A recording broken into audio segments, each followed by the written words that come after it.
Hey guys, today we're going to make some homemade yogurt using our raw milk. We are going to make this without an Instapot or a yogurt maker.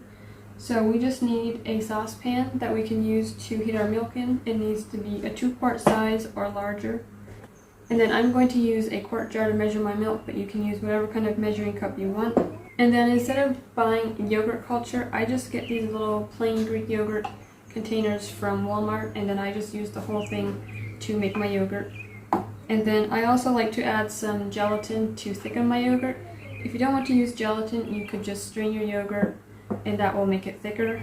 Or you could just skip this step altogether. It's not necessary, but I do like to add it because it helps to make the yogurt a little bit thicker so that it's nicer to use in like parfaits and things like that. So we buy our milk from a local dairy, and as you can see it has a lot of cream on it, and that's going to give us a really rich and creamy yogurt. So I'm just going to mix the cream and the milk together, and then I'm going to measure out 2 quarts of the milk and put it into my little saucepan here.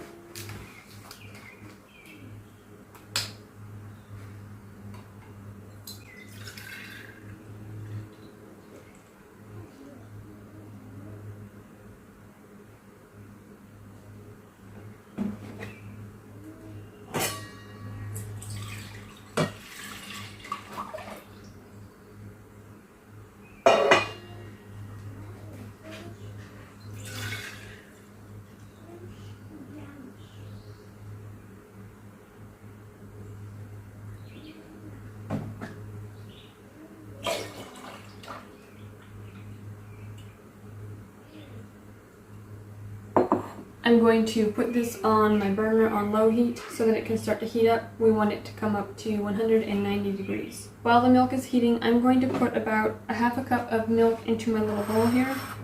I'm not going to measure, I'm just going to add some in. Okay, so we need our gelatin to bloom before we can add it to our hot milk. So I'm just going to take a tablespoon of the gelatin and sprinkle it over the top of my milk so that it can start to bloom. That way it'll dissolve better once we go to add it to our milk.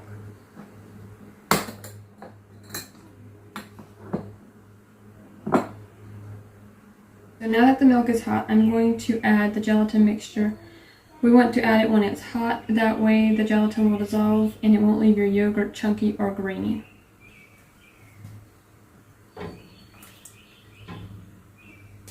And I'm just going to whisk it in really well so that it can all dissolve.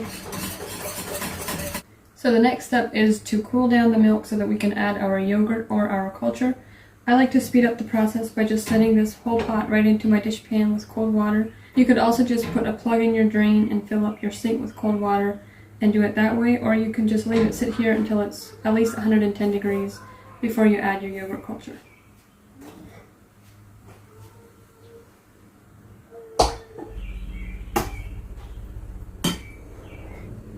I'm going to add my yogurt in now. You really only need about 4 tablespoons, but I just add all of it because it doesn't really stay good in my fridge until the next time I make yogurt. So instead of wasting it, I just put it all into the milk and it always turns out just perfect.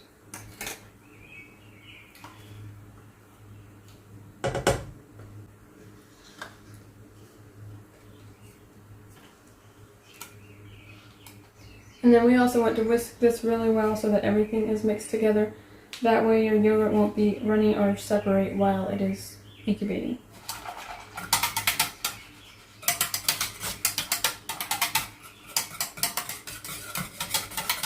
I like to wait until the yogurt is done incubating before I put the sweetener and any kind of flavorings in. And then I'll just pull it out of the oven where it's going to be incubating for about 8 hours. And I'll put it in my refrigerator and leave it until it has chilled. And then I like to take my whisk and just mix it together really well, and that will break up any chunks that are left and it'll make a really smooth yogurt. Now it's time to incubate our yogurt. You can do this several different ways. I have already done the hot water method where I put the yogurt into glass jars and set them inside a cooler or a little ice chest. And then I added hot water that was about 110 degrees, and then just put the lid on and let it sit for about 8 to 12 hours. And that worked really well.